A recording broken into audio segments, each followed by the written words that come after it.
இன்னைக்கு நிறைய குடும்பங்கள்ல பெண் குழந்தைங்கள நல்லா படிக்க வச்சு, அவங்களுக்கு கல்யாணம் பண்ணி குடுக்கும்போது நிறைய நகை போட்டு, நிறைய சீர்வரிசை, பணம் எல்லாமே பெத்தவங்க குடுக்குறாங்க.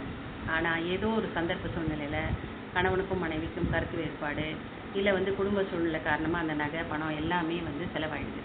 கடைசியில அவங்க 2 பேருக்குள்ள ஏதாவது கருத்து வேறுபாடு ஏற்பட்டாலோ, இல்ல கணவன் உடம்பு சரியில்லாம ஆயிட்டாலோ, இல்ல ஒரு குடிகாரனாக இருந்து வேலைக்கு போகாம கொடுமைப்படுத்திட்டு இருந்தாலோ, அந்த பணம், நகையெல்லாம் ஏதோ ஒரு விதத்துல செலவாயிடுது. ஆனா கடைசியில அந்த பெண் பிள்ளைகள் ரொம்ப கஷ்டப்படுறாங்க. அவங்களுடைய பிள்ளைங்களுக்கு ஒரு வாழ்க்கை அமைச்சு கொடுக்கவும் நிறைய சிரமங்கள் அவங்களுக்கு ஏற்படுது.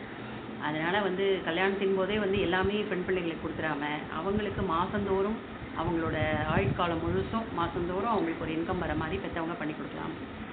ஒருவேளை அந்த பெண் குழந்தைங்க இல்லாத ஒரு சுச்சுவேஷனில் அவங்களுடைய குழந்தைங்களுக்கும் ஒரு 25 வயசு அவங்களோட வயசு வர வரைக்கும் கூட மாதந்தோறும் வருமானம் வர மாதிரிலாம் இன்னைக்கு நிறைய உமன்ஸ் பிளான் இன்சூரன்ஸ் கம்பெனியில் இருக்குது.